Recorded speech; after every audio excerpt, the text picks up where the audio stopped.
चलते हैं mental math person course कक्षा 6 के आखिरी भाग पर। मैं हूं हरी सर और आप देख रहे हैं मेरा YouTube channel maths with Hari sir. Special Hindi medium के बच्चों के लिए है बच्चों ये। तो यहाँ पर आपके जो पिछले साल क्विज हुई थी मेंटल मैथ की जोनल लेवल पर, उसके क्वेश्चन पेपर को मैं सोल्व करा रहा हूं। तो प्लीज आप उन्हें ध्यान से देखिए और इसमें से सीखकर दूसरों को सिखाएं। ठीक है, आइए करना शुरू करते हैं। यहाँ पर तो ये प्रश्न नंबर 42 से हम करेंगे, इससे पहले हम कर चुके हैं। तो यहाँ पर बच्चों देखो प्रश्न नंबर 42 क्या कहता है, यदि दो पूर्णांकों का योग 150 है। ठीक है, ये क्या है, पूर्णांकों का योग है। मैं इसको लिख लेता हूं, पूर्णांकों का योग दो का है ये। ठीक है, दो भी लिख लेते हैं। 150 है, उनमें से एक क्या है, एक घटा 112 है, तो अन्य पूर्णांक बताओ। तो बच्चों पहला पूर्णांक इसमें है घटा 112, तो दूसरा बताना है। तो दूसरा कैसे बताएंगे, योग में से पहले को घटा दो। ठीक है ना, आइए लिख लेते दूसरा पूर्णांक। तो दूसरा पूर्णांक बताते हैं, योग में से पहले पूर्णांक को क्या करना, पहला पूर्णांक लिख लो, क्या करना है, इसको घटा देना है। और घटाने के लिए घटा का निशान ऐसे। ठीक है ना, 150 और घटा घटा जमा। ठीक है ना, अब 112। अब ये मत सोचना घटाना था, अब ये जमा हो गया। ये निशान के अनुसार हम इसको हल करते हैं। तो देखो 2 का 2 आ गया बच्चों यहाँ पर। ठीक है ना, और 5 और 1 6 ये आ गया, और 1 और 1 2, 262 आ गया बच्चों, ये आपका उत्तर बन गया। ठीक है, आइए अगला प्रश्न कर लेते हैं इधर।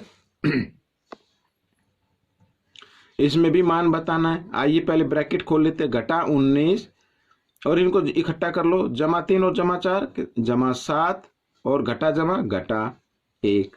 ठीक है, अब आगे बढ़ा लेते हैं। ये घटा 19 है और ये घटा 1 है, घटा वाले को इकट्ठा कर लो, घटा 19 और घटा 1 घटा 20। ठीक है, जमा 7। अब घटा जमा घटा, तो 20 में से 7 घटा दीजिए, 13 आ जाएगा। और बड़े नंबर के सामने घटा का निशान है, इसलिए घटा का निशान लगा देना है। ठीक है, आइए प्रश्न नंबर 44 कर लेते हैं। ये भी छोटा सा है, 3/5 को दशमलव रूप में बदलो। देखो इसके दो तरीके होते हैं। मेन तो एक तरीका होता है कि आप अंश को हर से भाग कर दें। ठीक है, और दूसरा तरीका क्या होगा बच्चों, देखो दशमलव में बदलने के लिए नीचे हम जो हर है उसको हम चेंज कर सकते हैं 10 में, 100 में, 1000 में। अब यहाँ पे 5 है, अगर मैं इसको 10 में चेंज कर दूं, यानी इसका हर 10 बना दूं, तो 2 से गुणा करूंगा, तो अंश को भी 2 से गुणा कर देना है। 3 दूनी 6 और 5 दूनी 10। अब यहाँ पर 6 लगाइए, इसमें 1 0 है, तो पीछे से 1 अंक छोड़ के दशमलव लगा दीजिए, ये आपका दशमलव रूप हो गया। ठीक है, आप चाहे तो 3 से इस तरीके से 3 को 5 से भाग कर सकते हैं। ठीक है, तो भी यही आंसर आ जाएगा। अब देखिए बच्चों यहाँ पर अगला प्रश्न, अब इसमें लिखा है कि y का मान बताओ यदि y और 9 का गुणनफल 1.8 है। ठीक है, y का मान बताना है, यानी कि ये लिखा है y और 9 का गुणनफल कितना है, 1.8। ठीक है, अब y का मान बताना है। तो y के साथ 9 किस रूप में है, गुणा में है। इस 9 को हम इधर ले आएंगे, जो इधर गुणा में होता है इधर आकर वो भाग में आ जाता है। तो हम इसको लिख सकते हैं इस तरीके से।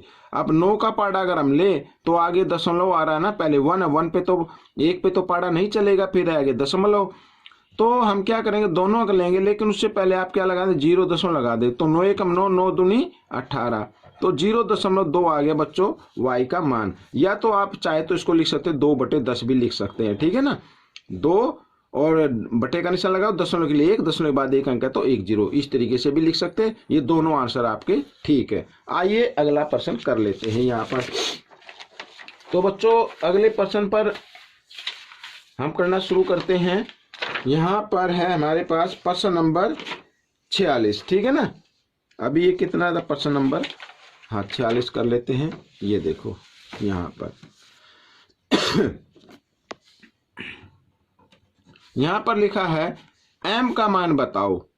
ठीक है ना, m का मान बताओ। अब इस पैटर्न को ध्यान से देखो बच्चों, यहाँ पे ऊपर लिखा 60 और उसके नीचे लिखा है 6 और 10। अगर हम इनको गुणा कर दे तो जब ही तो होगा ना 60।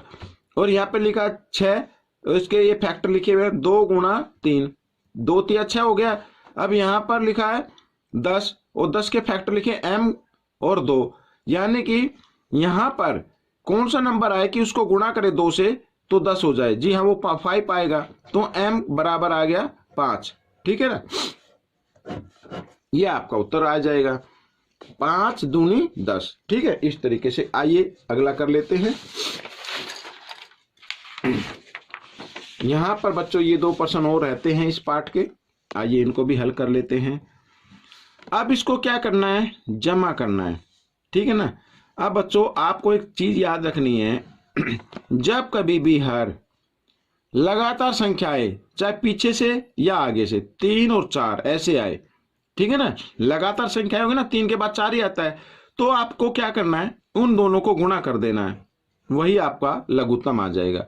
और गुणा करने के बाद ऐसे क्रॉस में भी गुणा कर देना, 3 को इसके साथ 3 तिया 9 हो जाएगा, जमा 4 को इसके साथ कर दो, 4 एकम 4, इनको जमा कर दो, 4 और 9 और 4 13/12, ये आपका उत्तर आ गया। ठीक है, इस तरीके से आप चाहे तो इसे मिश्र संख्या में भी लिख सकते हैं। मिश्र संख्या में हम कब लिखते हैं, जब अंश बड़ा होता है, तो इसको लिखने का तरीका होगा 1 सही 1/12। ठीक है, और ये कैसे आएगा, तो 13 को आप 12 से भाग कर लीजिए, 12 एकम 12 और यहाँ पर बच गया 1, तो ये 1 जो है ये पूर्ण संख्या में आ गया, ये अंश बन गया और ये हर हो गया। ठीक है, इस तरीके से। आइए लास्ट कर लेते हैं। देखो बच्चों, घटा 10 ब्रैकेट खोल दो, घटा जमा घटा 19, घटा 10 और घटा 19 घटा 29 हो गया बच्चों। इतने आसान क्वेश्चन आते हैं आपके मेंटल मैथ के क्विज में, लेकिन प्रैक्टिस ना हुई तो ये आप नहीं कर पाएंगे। तो इसलिए आसान हो या मुश्किल हो, प्रैक्टिस आपको जरूर रखनी है।